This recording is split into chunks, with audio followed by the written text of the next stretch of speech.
इसके पहले शब्द अशुद्धि आपने देखी है और जितना भी आपका सेगमेंट है सब समाप्त हो चुका है। अब वाक्य अशुद्धि आज करवा करके बाकी सबका प्रैक्टिस करवा देंगे पूरे पेपर का। तो जब पेपर डिस्कशन होगा उस दौरान काफ़ी कुछ आपका क्लियर और स्पष्ट और रिवीजन तीनों चीज़ हो जाएगी। बाकी ये वीडियोस जो हैं अलग अलग हमने जो दिए हैं इनको आप देखते रहिए बार बार। वाक्य अशुद्धि शोधन एक बहुत क्लिष्ट लेकिन बहुत ही सरल भी कह सकते हैं, इस मायने में सरल कह सकते हैं क्योंकि इसमें कुछ रटना नहीं है। आपको समझ लेंगे तो ये आपका सही हो जाएगा, नहीं समझेंगे तो गलत करके आएंगे क्योंकि बहुत सारी अशुद्धियाँ इसमें निहित रहती हैं। उन अशुद्धियों में से अगर एक भी आप पकड़ नहीं पाए तो गलत हो जाएगा। चलिए फिलहाल देखते हैं वाक्य अशुद्धि संशोधन, वाक्य अशुद्धि शोधन कैसे वाक्यों में शुद्धि करेंगे।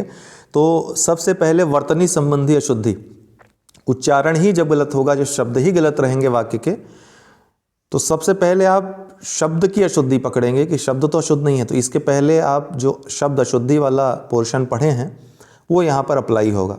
पहले शब्दों में देखेंगे कहीं त्रुटि तो नहीं है, अगर शब्द में त्रुटि है तो पूरा वाक्य त्रुटिपूर्ण हो जाएगा। तो जैसे ऐतिहासिक या ऐतिहासिक लिखा होगा वाक्य में तो वाक्य अशुद्ध होगा क्योंकि शब्द अशुद्ध है, शुद्ध शब्द होगा ऐतिहासिक। इसी तरह आशीर्वाद या आशीर्वाद नहीं होगा बल्कि आशीर्वाद होगा, ये शुद्ध हो जाएगा आपका वाक्य। फिर उज्जवल या उज्जवल नहीं होगा बल्कि आधा ज व ल, उज्जवल, ये सही स्पेलिंग होगी और ये अगर रहेगा तभी वाक्य शुद्ध होगा, नहीं तो अशुद्ध। इसी तरह कवित्री या कवियत्री ना होकर के अगर कवयित्री होगा तभी आपका वाक्य शुद्ध होगा, अन्यथा अशुद्ध हो जाएगा। तो जो आपने शब्द शुद्धि देखी, सबसे पहले ये देखना है कि वाक्यों में जो शब्द यूज़ हुए हैं वो सही है कि नहीं, उच्चारण उनका सही है या नहीं है। फिर आप शब्द अर्थ प्रयोग की अशुद्धि, कभी कभी होता क्या है कि शब्द कुछ और यूज करना चाहिए, उसके जैसा दिखने वाला कोई और शब्द यूज होने से वाक्य का अर्थ का अनर्थ हो जाता है। कुछ और अर्थ निकलना चाहिए और या तो बिल्कुल कोई अर्थ नहीं निकलता या निरर्थक हो जाता है। जैसे मैं उपेक्षा करता हूँ कि तुम यह काम कर लोगे, तो अपेक्षा होना चाहिए था लेकिन उपेक्षा कर देने से ये पूरा वाक्य ही चौपट हो गया। तो मैं अपेक्षा करता हूँ कि तुम यह काम कर लोगे, अपेक्षा शब्द का यहाँ पर प्रयोग उचित था, न कि उपेक्षा। मैंने अपना गृह कार्य कर लिया है, यहाँ पे गृह कार्य का जो अर्थ है वो इस वाक्य को त्रुटिपूर्ण बना रहा है। गृह कार्य होता है, होमवर्क होता है, तो मैंने अपना गृह कार्य कर लिया है, ये सही यहाँ पर प्रयोग होता। तुम हमेशा बेफिजूल की बात करते हो, बेफिजूल कोई वर्ड नहीं होता है, फिजूल होता है, तो तुम हमेशा फिजूल की बात करते हो, ये सही वाक्य होता। क्योंकि यहाँ पर फिजूल शब्द का बेमतलब प्रयोग, मतलब बेफिजूल शब्द का निरर्थक प्रयोग कर लिया गया है, इसलिए वाक्य भी निरर्थक हो गया है। लिंग संबंधी अशुद्धि, ये सबसे महत्वपूर्ण अशुद्धि। अगर आपको पुल्लिंग और स्त्रीलिंग में अंतर नहीं पता रहेगा तो आप कभी भी त्रुटि पकड़ नहीं पाएंगे। पुल्लिंग स्त्रीलिंग अगर आपको अंतर नहीं समझ में आएगा, आपको बताऊं कि पूरी जो वाक्य शुद्धि का फोकस है, टॉपिक है या त्रुटि है, वो आधे से ज़्यादा तो पुल्लिंग और स्त्रीलिंग में समझ न होने के कारण होती है। अब आइए थोड़ा सा उदाहरण के द्वारा हम समझेंगे। बेटी पराये घर का धन होती है, धन होता है यहाँ पर लिखा है। अब आपको मैं बताऊं कि क्रिया का प्रयोग कर्ता पर और कर्म पे निर्भर करता है। क्रिया का प्रयोग, क्रिया की फॉर्म क्या होगी, ये कर्ता और कर्म पे निर्भर करता है। तो कर्ता के साथ डायरेक्ट अगर क्रिया रहेगी तो हमेशा कर्ता का जो वचन होगा, कर्ता का जो लिंग होगा उसी के अनुसार होगी। लेकिन अगर कर्ता के साथ कर्म जुड़ा हुआ है तब ये जो क्रिया होगी वो कर्म के अनुसार होगी, कर्ता के अनुसार नहीं होगी। तो यहाँ पर कर्म क्या है, बेटी पराये घर का धन होता है, तो ये धन होना, धन क्या है यहाँ कर्म है, और धन क्या है ये स्त्रीलिंग है, तो होता है ना होकर के होती हो जाएगा। तो बेटी पराये घर का धन होती है हो जाएगा। ठीक। आज तुमने नया पोशाक पहना है, आज तुमने नया पोशाक पहना है, तो यहाँ भी वही चीज़ होगी, पोशाक पहनी। ये पोशाक क्या है यहाँ कर्म है, तुमने में ना मत जाइए, पोशाक क्या है कर्म है और कर्म के अनुसार यहाँ पे क्रिया होगी पहनी है, पोशाक पहनी जाती है। मुझे तुम्हारा बातें सुनना पड़ा, मुझे तुम्हारा बातें सुनना पड़ा, ये तुम्हारा शब्द का यहाँ गलत प्रयोग है। मुझे तुम्हारी होगा, तुम्हारी होगा, और तुम्हारी बातें सुननी पड़ी। तो बातें सुननी पड़ी, सुनना पड़ा नहीं होता है। बातें जो शब्द है, बात ये स्त्रीलिंग शब्द है, तो स्त्रीलिंग ही प्रयोग होगा, सुननी पड़ी। कल मैंने नया पुस्तक खरीदा। कल मैंने नया पुस्तक खरीदा। पुस्तक हमेशा स्त्रीलिंग होता है और पुस्तक यहाँ क्या है, कर्म है। तो आप कर्ता पे बिल्कुल नज़र मत डालिए, कर्म पे डालिए और पुस्तक खरीदी होगा, खरीदा नहीं होगा। तो ये बहुत सूक्ष्म अंतर है। अगर पुल्लिंग स्त्रीलिंग आपको नहीं पता रहेगा कौन सा शब्द पुल्लिंग है कौन सा स्त्रीलिंग, तो आप यहाँ पे ये भूल कर दोगे। वचन संबंधी अभी हम प्रैक्टिस करेंगे तो आपको और अच्छे समझ में आएगा। वचन संबंधी अशुद्धि, तो कभी कभी देखा गया है कि वाक्य में वचन संबंधी गलत प्रयोग भी किए जाते हैं। इन्हें वाक्य की वचन संबंधी अशुद्धि कहा जाता है। जैसे भारत में अनेकों राज्य हैं, तो अनेक अपने आप में बहुवचन है, अनेकों यहाँ पर निरर्थक है। तो भारत में अनेक राज्य हैं। प्रत्येक वृक्ष फल नहीं देते हैं। अब यहाँ प्रत्येक मतलब एक एक, प्रत्येक मतलब एक एक, अलग अलग यहाँ पर एक एक वृक्ष की बात की जा रही है, जो कि एक वचन है, न कि बहुवचन है। तो जब एक वचन है तो फल नहीं देते हैं की जगह फल नहीं देता है होगा यूज़, एक वचन क्रिया का प्रयोग होगा। इस समय 4 बजा है, इस समय 4 बजा है। यहाँ 4 क्या है, बहुवचन है, तो 4 बजे हैं होगा, ध्यान रखिएगा। अशुद्ध रूप, मैं तो आपका दर्शन करने आया हूँ। मैं तो आपके दर्शन करने आया हूँ, ये शुद्ध रूप होगा। तो मैं तो आपके दर्शन करने आया हूँ। फिर है पदक्रम संबंधी अशुद्धि। पदक्रम संबंधी अशुद्धि, जैसे मैंने आपको कहा कि एक गुलाब का फूल लाइए, एक गुलाब का फूल लाइए, या फिर मैंने कहा उसी शब्द को दूसरे, उसी वाक्य को दूसरे रूप में कि गुलाब का एक फूल लाइए। अब यहाँ देखिए दोनों में अंतर हो जा रहा है। एक गुलाब का फूल लाइए और दूसरा कह रहा है कि गुलाब का एक फूल लाइए।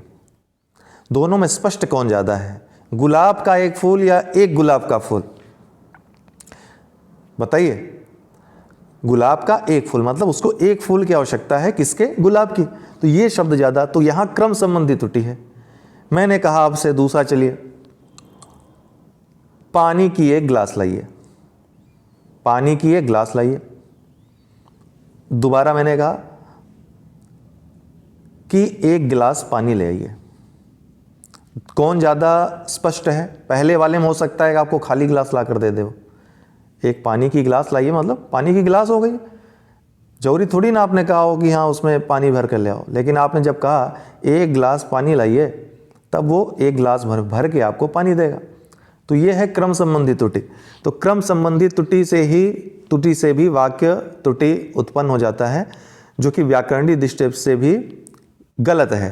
तो जाता वह बाजार है, यहाँ पर कर्ता को पहले होना चाहिए था, वह बाजार जाता है, तो ये पदक्रम संबंधी त्रुटि है। अशुद्ध रूप, जैसे कि और उदाहरण, शहीदों का देश सदा आभारी रहेगा। शहीदों के देश के बारे में कह रहे हैं ये, लेकिन यहाँ पे जब कहेंगे देश शहीदों का सदा आभारी रहेगा, तब जाके वाक्य शुद्ध होगा। गाय का ताकतवर दूध होता है, लेकिन यहाँ पे गाय का दूध की बात की जा रही है, कर्ता गाय का दूध होगा, ताकतवर होता है। तो ये भी क्रम संबंधी त्रुटि थी। अशुद्ध रूप होगा, अपनी बात आपको मैं बताता हूँ। यहाँ पे कर्ता उल्टा हो गया है, मैं आपको अपनी बात बताता हूँ, ये जाकर सही होगा। ध्यानपूर्वक विद्यार्थियों को पढ़ाई करनी चाहिए, यहाँ भी कर्ता को गलत जगह इस्तेमाल किया है, विद्यार्थियों को ध्यानपूर्वक पढ़ाई करनी चाहिए, ये सही होगा क्रम। तो व्याकरणीय त्रुटि, कर्ता को सबसे पहले कर्ता, फिर क्या होना चाहिए, ठीक है, कहाँ पर सर्वनाम होगा, कहाँ पे कर्म होगा, इसकी जानकारी न होने से भी त्रुटि हो जाती है। जानकारी होती भी है जब आप स्वयं, ये सरल होते हैं, हालांकि इसको ढूंढना यहाँ पे आपको कठिन नहीं होता है, क्योंकि ये बहुत सामान्य शब्द होते हैं जो आप भी अक्सर सामान्य बोलचाल की भाषा में यूज़ करते हैं, और आपको पता चल जाता है हाँ क्रम संबंधी त्रुटि है इसमें। पुनरावृत्ति की अशुद्धियाँ ये अक्सर होती, इंग्लिश हो चाहे हिंदी हो भाषा, दोनों ही सेंटेंसेस, चाहे हिंदी के सेंटेंस हो या फिर इंग्लिश वाले हों, अक्सर लोग बोलते भी हैं इस तरह के शब्द, और ये गलतियां हो जाती हैं। जैसे वह बहुत जल्दी वापस लौट आया, वापस आने में और लौट आने में अंतर नहीं होता है, तो इसका निरर्थक प्रयोग वापस का यहाँ पर किया गया है, वह बहुत जल्दी लौट आया होगा या फिर वह बहुत जल्दी वापस आया, दोनों ही सही होंगे। किसी एक का प्रयोग है या तो वापस का या तो लौट आने का। जयपुर में कई दर्शनीय स्थल देखने योग्य हैं। अब दर्शनीय मतलब ही होता है देखने योग्य, तो यहाँ पर दोनों का प्रयोग त्रुटिपूर्ण है, एक ही का प्रयोग होगा। तो जयपुर में कई दर्शनीय स्थल हैं। कृपया आप मेरे घर आने की कृपा करें। अब कृपा जब यहाँ पर ऑलरेडी रिक्वेस्ट कर लिया तो दोबारा रिक्वेस्ट करने की ज़रूरत नहीं थी, तो आप मेरे घर आने की कृपा करें, यही सही होगा। प्रधानमंत्री जनता के हितकर कल्याण के लिए कार्य करते हैं। अब हितकर यहाँ पर है तो कल्याण यहाँ पे लिखने की ज़रूरत थी नहीं, ऑलरेडी कल्याण का मतलब हितकारी ही होता है। तो यहाँ भी दो शब्द यहाँ पर निरर्थक प्रयोग हुआ है, एक एक्स्ट्रा वाक्य, एक एक्स्ट्रा जो है वर्ड यहाँ पे समाहित कर दिया गया है, तो जो वाक्य को अशुद्ध कर दे रहा है। इस बात का ध्यान रखना है। कभी कभी वाक्य ये कैसे आएगा आपको, ये जब आप खूब प्रैक्टिस करेंगे तब आएगा, प्रैक्टिस करवाएंगे। कभी कभी वाक्य में विराम चिन्ह संबंधी अशुद्धियाँ भी होती हैं, जिसके कारण वाक्य को समझने में बहुत अधिक कठिनाई होती है। तो विराम चिन्ह का प्रयोग आपको बहुत अच्छे से आना चाहिए, ये भी त्रुटि होती है। तो जैसे गुरुदेव, यह तो सरासर अन्याय है, तो गुरुदेव को हम संबोधित कर रहे हैं, गुरुदेव यह तो सरासर अन्याय है, तो यहाँ विस्मयादिबोधक चिन्ह का प्रयोग जरूर होगा, जो कि इसमें नहीं था, तो ये गलत हो गया था, ये वाला सही है। धीरे धीरे, ध्यान से चलो। अब यहाँ पे धीरे धीरे के बीच, धीरे धीरे के बीच ये डैश, अगर एक सेकेंड, धीरे धीरे के बीच योजक चिन्ह इसको कहते हैं, योजक चिन्ह, ठीक है। अक्सर ये विलोम शब्द हो, एक जैसे शब्द हो, उनके बीच में लिखा जाता है। तो धीरे धीरे के बीच अगर ये नहीं होगा तो अशुद्ध हो जाएगा, ये अशुद्ध हो गया है। धीरे धीरे ध्यान चलो, नीचे वाला शुद्ध हो गया है। वह काव्य संग्रह जिसे मैंने लिखा है वह छप रहा है। अब वह काव्य संग्रह, यहाँ पे थोड़ा ठहराव है ना, तो ठहराव है तो अल्प विराम लगेगा। जिसे मैंने लिखा है वह छप रहा है। लिखना और छपना दो अलग अलग क्रियाएं हो रही हैं, इसलिए यहाँ पर क्या होगा, यहाँ पे इसको कहेंगे अर्धविराम। इसको क्या कहेंगे, अर्धविराम। जहाँ विराम से थोड़ा सा कम विराम की आवश्यकता हो तो वहाँ पे अर्धविराम लगता है, तो अर्धविराम यहाँ पे यूज़ होगा, वह छप रहा है। यह पुस्तक आपको कहाँ मिली, तो कहाँ ये पूछा जा रहा है, प्रश्नवाचक है, तो प्रश्नवाचक चिन्ह का प्रयोग जरूर होगा, इसलिए ये वाला शुद्ध होगा, ये अशुद्ध हो जाएगा। तो विराम चिन्हों का प्रयोग आना चाहिए आपको। संज्ञा संबंधी अशुद्धियाँ, संज्ञा पद के प्रयोग में प्रायः दो प्रकार की अशुद्धियाँ होती हैं। एक तो अनावश्यक संज्ञा पदों का प्रयोग, दूसरा अनुपयुक्त संज्ञा पदों का प्रयोग। दोनों ही उदाहरण देखेंगे। जैसे मैं मंगलवार के दिन, अनावश्यक संज्ञा पदों का प्रयोग कैसे होता है, जैसे मैं मंगलवार के दिन व्रत रखता हूँ। अब यहाँ मंगलवार जब है तो यहाँ दिन लगने की क्या जरूरत है, मंगलवार तो अपने आप में एक दिन है, तो आज मैं मंगलवार को व्रत रखता हूँ, ठीक। तो मैं मंगलवार को व्रत रखता हूँ, ये शुद्ध होगा। तो अनावश्यक दिन का प्रयोग यहाँ संज्ञा के रूप में हुआ है। अब विंध्याचल पर्वत हरा भरा हो गया। अब विंध्य पर्वत होता तब तो सही होता, अचल ऑलरेडी पर्वत का पर्यायवाची यहाँ पर लगा हुआ है, विंध्याचल अर्थात विंध्य पर्वत, हरा भरा हो गया, तो पर्वत का यहाँ मिसयूज हुआ है, कोई मतलब नहीं है। उत्साह नामक शीर्षक निबंध अच्छा है। उत्साह जब दे ही दिया नाम, तो शीर्षक भी दे दिया यहाँ पर, तब फिर नामक ये निरर्थक प्रयोग है संज्ञा का, तो उत्साह शीर्षक निबंध अच्छा है। राजा अपनी ताकत के बल पर जीत गया। राजा अपनी ताकत के बल पे, अब जब बल है यहाँ पे ताकत की क्या जरूरत थी, यहाँ बल में तो ताकत समाहित है, तो राजा अपने बल पर जीत गया। अशुद्ध वाक्य, प्रातः काल के समय घूमना चाहिए। प्रातः काल में, समय तो काल में समाहित है, ठीक है, तो प्रातः काल घूमना चाहिए, ये शुद्ध होना चाहिए था। निरर्थक प्रयोग समय का है। समाज में अराजकता की समस्या बढ़ रही है। अराजकता अपने आप में एक समस्या है, तो अराजकता बढ़ रही है, समस्या यहाँ लगाने की जरूरत थी नहीं। अनुपयुक्त संज्ञा पदों का प्रयोग, ये तो अनावश्यक थे, जिनकी आवश्यकता नहीं थी। अनुपयुक्त संज्ञा का प्रयोग कैसे होगा, जैसे गले में गुलामी की बेड़ियाँ पड़ी रहीं। अब गले में गुलामी की बेड़ियाँ नहीं होती, पैरों में गुलामी की बेड़ियाँ होती हैं, तो ये उपयुक्त संज्ञा नहीं होगी, उपयुक्त संज्ञा होगी पैरों में गुलामी की बेड़ियाँ पड़ी रहीं। दंगे में गोलियों की बाढ़ आ गई। गोलियों की बाढ़ नहीं, गोलियों की बौछार होती है, ठीक है।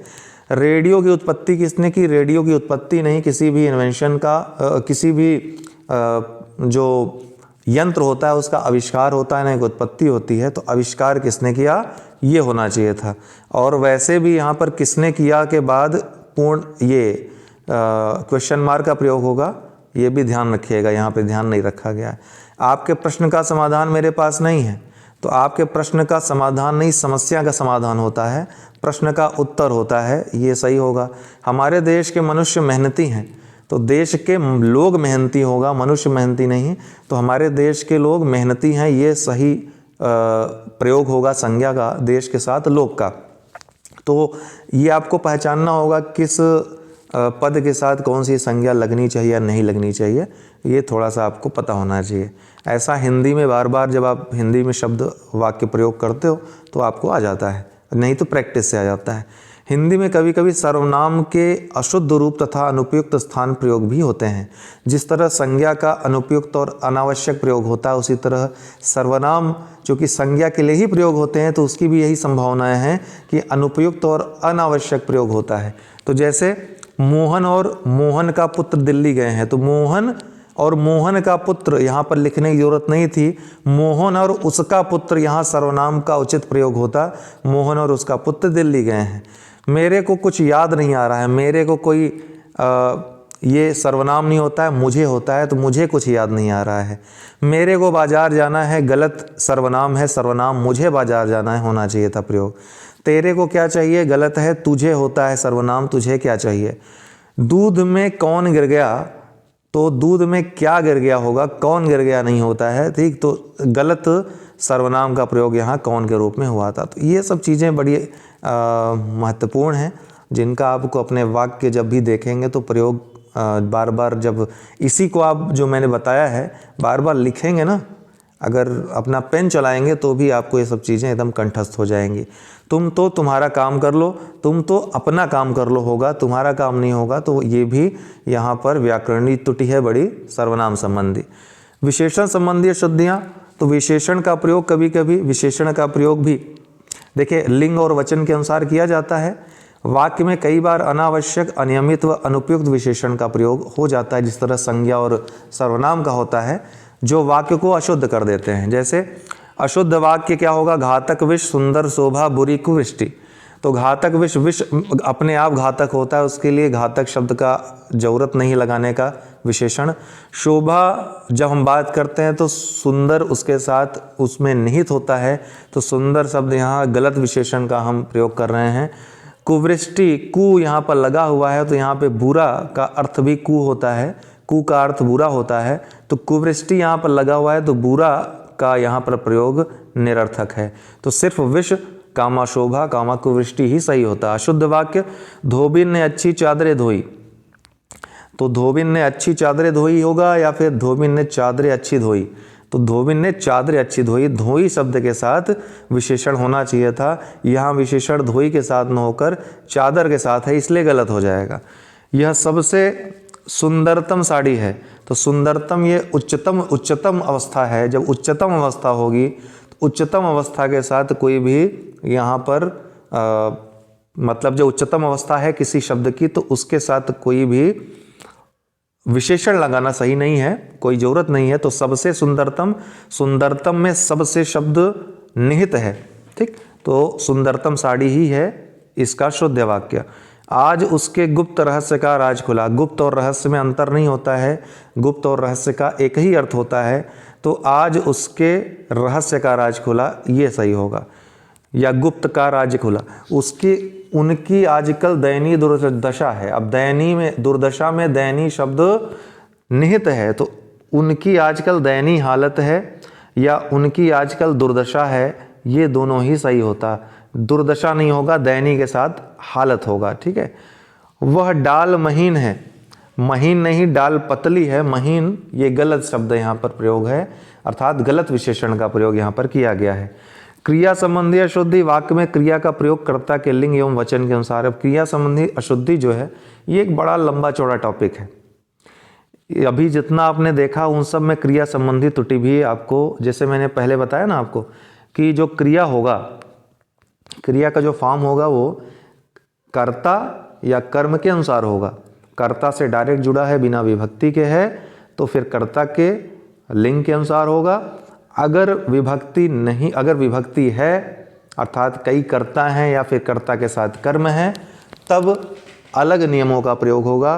कर्ता के साथ कर्म है तो कर्म के अनुसार क्रिया का स्वरूप होगा। अगर कई कर्ता हैं तो या और देखना पड़ेगा कितने लिंग हैं, किस प्रकार के लिंग हैं, एक ही हैं या समान है, असमान है, ये सब देखना पड़ेगा। तो आइए थोड़ा सा हम आपको बता दे रहे हैं, हमेशा के लिए याद रखिएगा, लिख लीजिएगा एक जगह, कभी गलती नहीं होगी। जैसे पहला नियम तो मैंने आपको बताया कि लिंग के अनुसार आपका क्रिया भी होगा, ठीक है। और अगर एक से अधिक लिंग हैं और उनके बीच और शब्द का प्रयोग हुआ है, तो क्रिया हमेशा बहुवचन में होगी और वो पुल्लिंग बहुवचन होगा। जैसे राम और सीता वन को गई, ये गलत हो जाएगा। क्या होगा, राम और सीता अलग अलग लिंग हैं, राम मेल है, सीता फीमेल है। तो जब ऐसी स्थिति आएगी कि एक से अधिक लिंग हैं, एक से अधिक कर्ता हैं और वो कर्ता विभिन्न लिंगों के हैं, तो हमेशा पुल्लिंग बहुवचन का प्रयोग होगा क्रिया में। मतलब राम और सीता वन को गए, राम लक्ष्मण और सीता वन को गए होगा, राम सीता और कौशल्या वन को गए होगा। तो एक भी अगर पुल्लिंग आ गया और बीच में और शब्द हैं तो हमेशा पुल्लिंग बहुवचन का प्रयोग होगा, ध्यान रखिएगा इस चीज को। एक ही लिंग है, समान लिंग है, जैसे सीता लक्ष्मण कौशल्या, सीता कौशल्या और कैकेयी वन को गई हो जाएगा फिर, क्योंकि समान लिंग है। समान अगर कर्ता के समान लिंग है तो वो क्रिया हमेशा उसी लिंग में बहुवचन में होगी। जैसे मैंने आपको बताया सीता कैकेयी और कौशल्या वन को गई, यहां पे बहुवचन है और स्त्रीलिंग बहुवचन है। लेकिन अगर एक भी पुल्लिंग इसमें होता तो फिर वो पुल्लिंग बहुवचन में हो जाता, ठीक है। इसी तरह या शब्द का प्रयोग हो जाए बीच में, या एक से अधिक कर्ता हैं और बीच में या शब्द का प्रयोग है, तो बाद वाला जो या होगा, बाद वाली जो सबसे लास्ट वाला जो कर्ता होगा, उसके अनुसार क्रिया का फॉर्म होगा। जैसे यहां पे या होता राम और सीता, तब वन को गई हो जाता, क्योंकि सीता बाद का कर्ता है और कर्ता यहां पे स्त्रीलिंग में है, तो यहां पे गई हो जाता। राम लक्ष्मण और सीता हो जाता, मान लीजिए राम या लक्ष्मण या सीता, राम या लक्ष्मण या सीता वन को क्या हो जाएगा, सीता लास्ट में है और या शब्द है बीच में, या का प्रयोग हुआ है बीच में, तो गई हो जाएगा। अंतिम वाले को हम लेंगे फिर केवल, ठीक है। या फिर राम और लक्ष्मण या सीता, तो यहां भी या का प्रयोग है और लास्ट में कर्ता क्या है, स्त्रीलिंग में है, तो राम और लक्ष्मण या सीता वन को गई हो जाएगा, ठीक। तो या और में जब अंतर हो जाएगा तब इस तरह से क्रिया के भी वचन में फॉर्म में अंतर हो जाएगा। ये चीज आपको याद रखनी है। बाकी अन्य भी नियम हैं, लेकिन ये नियम मुख्य हैं, बाकी सब आप पहचान जाओगे जैसा मैंने बताया आपको। उनकी बातें सुनते सुनते कान पक गया। अब यहाँ कान क्या है, कान बहुवचन है, तो पक गए होगा, न कि एक वचन गया। तो कान क्या है, बहुवचन है। ध्यान रखना है कि बहुवचन जो कर्म रहेगा उसी के अनुसार क्रिया होगी। तो कान पक गया, कर्ता या कर्म के वचन के अनुसार ही क्रिया का भी वचन होगा। तो कान पक गया नहीं होगा, कान पक गए होंगे, ठीक है। कान क्या है, बहुवचन है। मेरी बहन दिल्ली से वापस आया है, यहाँ विभक्ति नहीं है मेरी बहन के साथ, तो कर्ता के अनुसार जो क्रिया होगा उसका वचन होगा। तो मेरी बहन आई है, वापस आई है, आया है नहीं होगा। तो आप देखोगे विभक्ति, मतलब मेरी बहन ने होता तब विभक्ति हो जाता। मेरी बहन डायरेक्ट आया से जुड़ा है तो या आया नहीं होगा, आई होगा, क्रिया से डायरेक्ट जुड़ा हुआ है ना। मेरी बहन दिल्ली से वापस आई है, तो जो करता है कर्ता के अनुसार ही क्रिया का भी वचन होगा। मेरी बहन दिल्ली से वापस आई है, मेरी बहन स्त्रीलिंग है, कार्य का जो क्रिया का फॉर्म होगा वो भी स्त्रीलिंग में होगा। इसके अलावा क्रिया संबंधी अन्य त्रुटि जो होती है अनावश्यक क्रियापद का प्रयोग होकर होती है। जैसे यहाँ अशोभनीय वातावरण है, ये पर्याप्त होता है यहाँ उपस्थित होने का। जब वातावरण लगा दिया तो उपस्थित होने का कोई मतलब नहीं है, तो यहाँ अनावश्यक क्रिया शब्द का प्रयोग है, यहाँ अशोभनीय वातावरण है, ये पर्याप्त है। अब और स्पष्टीकरण करने की आवश्यकता नहीं है। स्पष्टीकरण में करण अपने आप में यहाँ क्रिया लगा हुआ है, तो यहाँ करने की ज़रूरत लिखने की नहीं थी। अब और स्पष्टीकरण की आवश्यकता नहीं है, तो करण में करना जुड़ा हुआ है, तो इसलिए अनावश्यक क्रियापद का प्रयोग है। आवश्यक क्रियापद का प्रयोग कभी कभी नहीं होता है, तो वह सिलाई और अंग्रेजी पढ़ती है। यहाँ पे अंग्रेजी तो पढ़ा जा सकता है, लेकिन सिलाई सीखा जाता है, ना कि पढ़ा जाता है, इसलिए सिलाई सीखती है और अंग्रेजी पढ़ती है, ये सही वाक्य होता। वह तो खाना और चाय पीकर सो गया। चाय तो पिया जा सकता है, लेकिन खाना पिया नहीं जा सकता है, इसलिए खाने के लिए खाकर, ये उचित क्रिया का प्रयोग होना चाहिए था, तभी ये वाक्य शुद्ध होता। अनुपयुक्त क्रियापद का प्रयोग, अनुपयुक्त कभी कभी ऐसे क्रिया का प्रयोग हो जाता है जो अनुपयुक्त होता है उस वाक्य के लिए, वो आपको पढ़ के समझ में आ जाएगा। जैसे खबर सुनकर मैं विस्मय हो गया। विस्मय यहाँ संज्ञा है, क्रिया नहीं है, तो विस्मित होगा तभी क्रिया का रूप लेगा। खबर सुनकर मैं विस्मित हो गया। मैं माताजी को खाना डालकर या देकर आई, अनुपयुक्त क्रिया है, खाना परोसा जाता है, डाला या दिया नहीं जाता है। हिंदी में कुछ विशेष संज्ञाओं के लिए विशेष क्रियाओं का ही प्रयोग किया जाता है, जैसे दान के साथ किया का प्रयोग होता है, दिया का नहीं होता है। प्रतीक्षा के साथ करना का प्रयोग होता है, देखना का नहीं होता है। प्रयोग किया जाता है, प्रयोग हुआ नहीं जाता, होना नहीं होता, प्रयोग करना होता है। प्रश्न पूछना होता है, पूछना नहीं होता, प्रश्न करना होता है। तो ये निश्चित क्रियाएं हैं जो किसी शब्द के साथ लगती हैं, मतलब इसके अलावा कोई और क्रिया लगाएं तो गलत हो जाएगा, तो इसको आप रट सकते हैं चाहें तो। स्थानीय बोलियों के प्रयोग से भी वाक्य अशुद्ध हो जाता है, जैसे वह खाना खावेगा, तो ये हिंदी भाषा इसको एक्सेप्ट नहीं करेगी, भले ही आपका जो क्षेत्रीय जन है वो उसको एक्सेप्ट करें, समझे भी, लेकिन हिंदी में अशुद्ध हो जाएगा। तो वह खाना खावेगा नहीं होगा, खाना खाएगा होगा। उसने जैसी करी है मैं नहीं कर सकता, ये गलत हो जाएगा, क्योंकि उसने जैसा किया है मैं नहीं कर सकता। तो हिंदी में हिंदी भाषा का ही प्रयोग होगा। क्रिया विशेषण संबंधी अशुद्धियाँ, तो विद्यालय के दाएं बड़ा सा मैदान है, यहाँ पर क्रिया विशेषण का गलत प्रयोग है। यहाँ विद्यालय की दाईं ओर बड़ा सा मैदान है, ये होना चाहिए था विशेषण का प्रयोग, दाईं ओर। भिखारी को थोड़ा चावल दे दो, भिखारी को थोड़े चावल दे दो, ये होना चाहिए था। यहाँ पर जो क्रिया विशेषण है वो गलत है। क्रिया विशेषण की फॉर्म चावल के अर्थात बहुवचन में होना चाहिए, थोड़े चावल दे दो। अशुद्ध वाक्य, राम दिनों दिन मेहनत करता है। राम दिनों रात, दिनों दिन नहीं होगा, दिनों रात मेहनत करता है, ठीक है। तो सही विशेषण का प्रयोग होगा तभी आपका वाक्य सही होगा। जैसा बोओगे उसी तरह काटोगे, यहाँ देखिए जैसा के साथ वैसा का प्रयोग होगा विशेषण का, तो जैसा बोओगे वैसा काटोगे, ये उचित यहाँ क्रिया विशेषण होता। पुस्तक विद्वतापूर्ण लिखी गई, विद्वतापूर्वक होगा, विद्वतापूर्ण नहीं होगा, तो ये विशेषण भी आपको ध्यान होना चाहिए कौन सा शब्द विशेषण किस क्रिया के साथ प्रयोग होगा और किस तरह प्रयोग होगा। तो विद्वतापूर्वक लिखी गई, विद्वतापूर्ण लिखी गई, ये गलत हो जाएगा। अंततः कारक संबंधी अशुद्धियाँ, ये जितने भी कारक हैं, कर्ता हो, कर्म हो, करण हो, उनसे संबंधित त्रुटियाँ हो जाती हैं, उनका गलत प्रयोग हो जाता है। तो आइए एक एक देख लेते हैं। कर्ता कारक संबंधी अशुद्धि, जैसे मैं सारी पुस्तक पढ़ डाली, तो मैं सारी पुस्तक नहीं होगा, मैंने सारी पुस्तक होगा, पढ़ डाली, ये कर्ता कारक संबंधी त्रुटि है। तो भूतकाल में सकर्मक क्रिया होने पर ने चिन्ह का प्रयोग किया जाता है, मैंने होगा, ओके, मैंने सारी पुस्तक पढ़ डाली, न कि केवल मैं। कर्म संबंध कारक संबंधी अशुद्धि, ये भी प्रमुख अशुद्धि है। बिना पैसे का नहीं होगा, बिना पैसे के होगा। तो संबंध कारक कौन सा लगेगा कहाँ पर, ये आपको जानकारी होनी चाहिए। बिना पैसे के किसी भी आदमी को सम्मान नहीं मिलता है, बिना पैसे के होगा न कि का, तो ये अशुद्ध हो जाएगा, ये शुद्ध होगा। अशुद्ध रूप, राधा का और कृष्ण का मंदिर प्रसिद्ध है। यहाँ पे देखिए राधा के और कृष्ण के मंदिर प्रसिद्ध हैं, ये होता तब सही होता, क्योंकि हम अलग अलग मंदिरों का फिर वर्णन कर रहे हैं।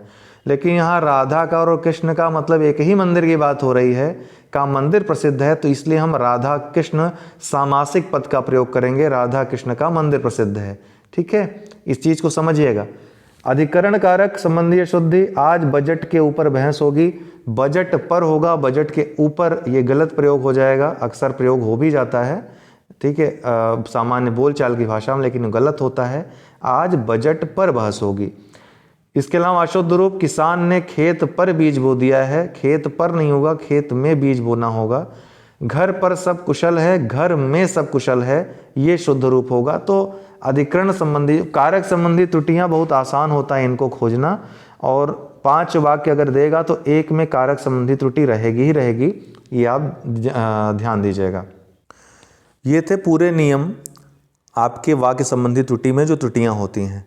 अभी आप प्रैक्टिस करेंगे खूब। हो गया सारा 6 के 6 हमने आपको नियम कानून और जो भी थे वोकैबुलरी पोजीशन सब करवा दिया है। अब प्रैक्टिस होगा। हिंदी के पेपर डेली 2 पेपर कम से कम हम प्रैक्टिस करवाएंगे। आप डेली प्रैक्टिस सेशन में भाग लीजिए, और संभवतः हम लाइव ही करवाएंगे कि आप लोग जवाब दीजिए और फिर हम आपको जवाब दें। तो लाइव सेशन ही आएगा, ये मेरी तरफ से प्रयास रहेगा अगर नेट सही रहा तो नहीं तो फिर रिकॉर्डेड आएगा तो भी प्रीमियर करेंगे, ताकि आप लोग पूरी तरह टेस्ट की तरह उसमें भाग ले सको, ठीक है। तो उसमें आपको कुछ सेकंडों का, 3 से 4 या 5 सेकंड का हम अवसर देंगे अपना उत्तर देने के लिए। पूरा टेस्ट की तरह ही होगा, आप लोग ज़रूर भाग लीजिए, बहुत ही मज़ा आएगा। कुछ चलिए आपको उदाहरणों से भी अवगत करवा देते हैं, प्रैक्टिस से भी। तो महात्मा गांधी के संज्ञा संबंधी अशुद्धियाँ, जैसे हमने अभी पढ़ा था। अशुद्ध है, महात्मा गांधी के संदेशों से देश सर्वाधिक प्रभावित हुआ। शुद्ध क्या होगा? महात्मा गांधी के संदेश से। संदेश अपने आप में बहुवचन है, तो संदेश से देश सर्वाधिक प्रभावित हुआ। ये जो इन्फॉर्मेशन होती है, ये इन्फॉर्मेशंस गलत शब्द हो जाएगा। अगर इंग्लिश वाला भी पढ़ेंगे तो भी आपको यही नियम देखने को मिलेगा। मैं तुमसे रविवार के दिन मिलूँगा, तो मैं तुमसे रविवार को मिलूँगा। रविवार संज्ञा यहाँ पर दिन का गलत प्रयोग है, ऊपर आपने देखा। तो मैं तुमसे रविवार को मिलूँगा। अब विंध्याचल पर्वत हरा भरा हो गया। आप देखिए, विंध्याचल पर्वत, अचल यहाँ पर है तो पर्वत का प्रयोग गलत था, तो विंध्याचल हरा भरा हो गया। तुम 20 तारीख के दिन कहाँ रहोगे? तुम 20 तारीख को कहाँ रहोगे? तारीख यहाँ पर है तो दिन का प्रयोग यहाँ पे अनावश्यक है। तुम 20 तारीख को कहाँ रहोगे? कुछ त्रुटियाँ इधर देख लीजिए। ये पीडीएफ में आप लोग पढ़ लीजिएगा, नहीं समझ में आएगा, डाउट होगा तो पूछ लीजिएगा, ठीक है। क्योंकि यहाँ पर जितनी बातें समझाने योग्य थी मैंने समझा दी हैं। बाकी प्रैक्टिस में सब कुछ आएगा ही आएगा। पीडीएफ आप सभी को उपलब्ध करवा दे रहा हूँ पेड ग्रुप में अपने, आप लोग देख लीजिएगा। बार बार जितना भी दिया है, ये नियम कानून और मेरे वीडियोस बार बार देख लेंगे। हिंदी में 60 में 60 ले आना है अगर आपको आरओ में सिलेक्शन पाना है। मैं तेरे को बता दूंगा, यहाँ देखिए तेरे, यहाँ पर सर्वनाम संबंधी त्रुटि है, तुझे बता दूंगा होगा। पिताजी ने मुझसे कहा, पिताजी ने मुझे कहा होगा, मुझसे, यहाँ पर सर्वनाम संबंधी त्रुटि है। उसने जल्दी घर जाना था, यहाँ पे उसने शब्द का गलत प्रयोग है सर्वनाम का, उसे जल्दी घर जाना था, ये प्रयोग होगा। राम थक कर उसके घर में सो गया, ये गलत हो जाएगा। राम थक कर अपने घर में सो गया, ये सही होगा। ये डिपेंड करेगा कि राम के बारे में क्या बात कही जा रही है। देखिए, समझ की भी बात काफ़ी होती है। ये हमेशा वाक्य गलत नहीं होगा, राम थक कर उसके घर में सो गया। हो सकता है राम, हम किसी और के बारे में बात कर रहे हों। जैसे एक चर्चा में हम कह रहे हों कि राम अमित के घर गया था और राम थक कर उसके घर में ही सो गया, तब यहाँ पे वाक्य सही हो जाएगा। लेकिन यहाँ पे वाक्य का अर्थ निकल रहा है कि राम थक कर उसके घर में सो गया, मतलब हम कह रहे हैं कि राम अपने घर में सो गया, तो यहाँ पर अपने शब्द का ही प्रयोग होगा। तो ये आपको कैसे पता चलेगा कि अशुद्ध है कि शुद्ध है? तो 4 वाक्य जो दिए रहेंगे, उन 4 वाक्यों में आपको देखना होगा। अगर उन 3 वाक्यों में कोई अशुद्ध नहीं होगा तब आपको इस पे विचार करना है, नहीं तो आप इसको शुद्ध मान के चलेंगे। ध्यान रखिएगा इस चीज़ को, ठीक है। क्योंकि ये पूर्णतः अशुद्ध नहीं है, उसके घर में सो गया। ये तब अशुद्ध है जब हम वाक्य पर विचार कर रहे हैं कि ये वाक्य किस तरह से कहा जा रहा है। यह लोग कहाँ जा रहे हैं या ये लोग कहाँ जा रहे हैं, ये होगा। यह लोग, ये गलत प्रयोग है सर्वनाम का। ये, वे, ये सब प्रयोग होगा लोगों के क्रम में। दही में कौन पड़ा है, कौन नहीं, दही में क्या पड़ा है होगा, तो क्या सर्वनाम का प्रयोग यहाँ पर होगा। इसी तरह विशेषण संबंधी अशुद्धियाँ, भक्ति युग का काल स्वर्ण युग माना जाता है, तो भक्ति युग यहाँ पर लगा है तो काल का प्रयोग गलत है, तो भक्ति काल को स्वर्ण युग माना जाता है, ये सही होगा, ठीक है। तो भक्ति काल को स्वर्णयुग माना जाता है, ये सही होगा। यहाँ पर निरर्थक प्रयोग है विशेषण का। मौर्यकालीन समय में लोग सुखी थे, तो यहाँ पर मौर्यकालीन लगा हुआ है, ठीक। तो मौर्यकालीन न होकर मौर्यकाल होगा और समय का प्रयोग यहाँ पर नहीं होगा, तो मौर्यकाल में लोग सुखी थे, केवल यही शुद्ध वाक्य हो जाएगा। रेमी कढ़ाई के धागे उत्तम होते हैं, तो कढ़ाई के रेशमी धागे होगा। रेमी पहली बात तो गलत है, रेशमी होगा। मान लीजिए यहाँ रेशमी होता भी है तो रेशमी कढ़ाई के धागे, यहाँ पे क्रम गलत है। कढ़ाई के रेशमी धागे, हम रेशमी धागों की बात कर रहे हैं, रेशमी कढ़ाई की बात नहीं कर रहे हैं, तो इसलिए ये निरर्थक प्रयोग है। कढ़ाई के रेशमी धागे उत्तम होते हैं, ये होना चाहिए था। आकाश में दीर्घकाय बादल दिखाई दिया, आकाश में दीर्घकाय बादल, दीर्घकाय ये गलत प्रयोग है विशेषण का, विशालकाय बादल होगा दिखाई दिया। तो विशेषणों का प्रयोग कहाँ पर। अब क्रिया संबंधी अशुद्धियाँ, क्रिया संबंधी अशुद्धियों में एक दो नियम और मैं बताना भूल गया था, ध्यान दीजिएगा कि अगर कर्ता रहे, कर्ता के साथ संबंधी जुड़े हों, उनके कर्ता की विभक्ति हो और संबंधी हो, संबंधी विभिन्न अगर एक ही लिंग के हैं तो कोई दिक्कत नहीं है, क्रिया उन्हीं लिंगों के अनुसार बहुवचन में होगी, ठीक है। और शब्द जुड़ा है तो, या शब्द जुड़ा है तो एक वचन में होगी। लेकिन अगर विपरीत लिंग हैं और कर्ता के साथ जुड़े हुए हैं, कर्ता की विभक्ति हुई है, कर्म विभिन्न लिंगों में है, तो कर्म अगर विभिन्न लिंग में है और संबंध जुड़ा हुआ है कर्ता से, तो जो बाद का कर्म होगा उसके लिंग के अनुसार क्रिया का लिंग होगा, ठीक है। क्रिया का जो फॉर्म रहेगी वो बाद वाले कर्म के अनुसार होगी। जैसे यहाँ पर दिया है राजा के 2 पुत्र और 2 पुत्रियां थे। अब राजा की यहाँ पर विभक्ति हो गई के से, 2 पुत्र और 2 पुत्रियां, तो 2 पुत्रियां बाद में आ रहा है, तो जो थे होगा, मतलब जो क्रिया होगी वो थी हो जाएगा, ठीक है। 2 पुत्रियों के अनुसार हो जाएगा, ये चीज़ याद रखिएगा। कर्ता है 3 तब फिर पुल्लिंग बहुवचन में होगा, अलग अलग हैं। लेकिन अगर कर्म है तो कर्म जो बाद वाला होगा प्रयोग, उसके अनुसार क्रिया का प्रयोग होगा। तो यहाँ पे राजा के 2 पुत्र और 2 पुत्रियां थीं, ये शुद्ध वाक्य हो जाएगा। एक बात और ध्यान रखिएगा, अक्सर आता है कि तुम वह और मैं, तुम वह और मैं, जैसे तुम गीता और मैं नाटक देखने चलेंगे, क्या यह सही है? तो बिल्कुल सही क्रम है। याद रखिएगा कि विभिन्न विभिन्न अगर पुरुषों में करता हूं कभी भी, तो सबसे पहले मध्यम पुरुष अर्थात तुम, मध्यम पुरुष के बाद अन्य पुरुष वह, और अंत में उत्तम पुरुष मैं। इसी अनुसार आप लिखोगे, सबसे पहले तुम अर्थात सबसे पहले मध्यम पुरुष, फिर उत्तम पुरुष, और फिर अन्य पुरुष वह, और फिर उत्तम पुरुष मैं, ठीक। यू, ही एंड आई, इसका प्रयोग हिंदी में होता है, ये सही हो। जैसे कि हमने कह दिया विकास, मैं और तुम ना टेनिस खेलेंगे, तो क्या ये सही प्रयोग है? गलत है। सबसे पहले क्या होगा? तुम, विकास और मैं, तुम, विकास और मैं टेनिस खेलेंगे।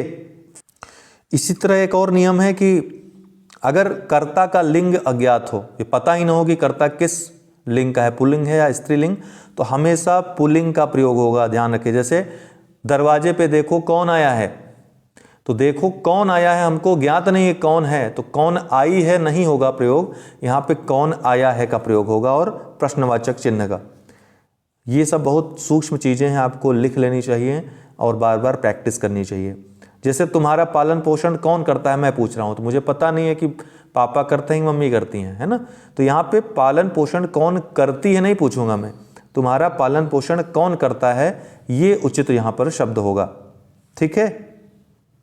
इसके अलावा भले ही हम एक वचन, जैसे राष्ट्रपति हैं, एक ही राष्ट्रपति हैं देश के, लेकिन राष्ट्रपति आदरणीय एक शब्द है ना। आदर देने के लिए हम उनके साथ एक वचन का प्रयोग नहीं करेंगे, करता है का प्रयोग न के करते हैं का प्रयोग करेंगे।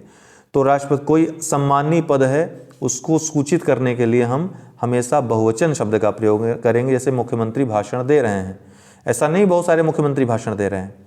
महात्मा गांधी राष्ट्रपिता माने जाते हैं, माना जाता है, यहाँ पर गलत शब्द हो जाएगा। तो ये आपको थोड़ा समझना है। इतने नियम जो भी आते गए मैं आपको बताता गया। बाकी अशुद्धियाँ जो हमने आपको कराई उन्हीं से रिलेटेड हैं। अब हम प्रैक्टिस सेशन में आएंगे और प्रैक्टिस को ढेर सारी वाक्यों की कर लेंगे, विशेषण विशेष की प्रैक्टिस कर लेंगे। आपको विशेषण विशेष संबंधी सारे नियम हमने बता ही दिए हैं। तो अब जो टेस्ट वाले सेशन होंगे उसमें ज़रूर भाग लीजिएगा, काफ़ी कुछ क्लियर होगा आपका, ठीक है। यहाँ पे अगर कोई डाउट हो तो पूछ सकते हैं, फिर से क्लियर कर देंगे, कोई दिक्कत नहीं है। सबसे पहली बात तो ये जो रूल्स हमने बताए हैं आपको समझ में आए कि नहीं आए, या फिर मेरी तरफ से तो पूरा प्रयास किया गया कि सारी चीज़ें आपको बता दूं मैं और समझ में आ जाए आपको। अगर कुछ असफल रहा हूँ इस प्रयास में तो फिर से प्रयास किया जा सकता है, ऐसी बात नहीं है, समय है अभी। तो ज़रूर डाउट हो तो बताइएगा ज़रूर, शर्माइएगा नहीं, हिचकिचाइएगा नहीं। आप जो भी कर रहे हैं अपने लिए कर रहे हैं, ठीक है। और PDF नई बन गई है, जो त्रुटियां थी पिछले में 2 3 4 उसको सही करवा करके तो अभी मैं PDF दे दूंगा जो पेड ग्रुप्स हैं उसमें। टेस्ट जितने दिए हैं 15 बार बार रिवाइज कर डालिए। मुझे पूरा विश्वास है कि उन टेस्ट से आपको संपूर्ण लाभ मिलेगा, बहुत ही ज़बरदस्त टेस्ट हैं। तो चलिए, अगर कोई और बात हो तो 9453775039 व्हाट्सअप नंबर है, बता सकते हैं हमें। बहुत बहुत धन्यवाद।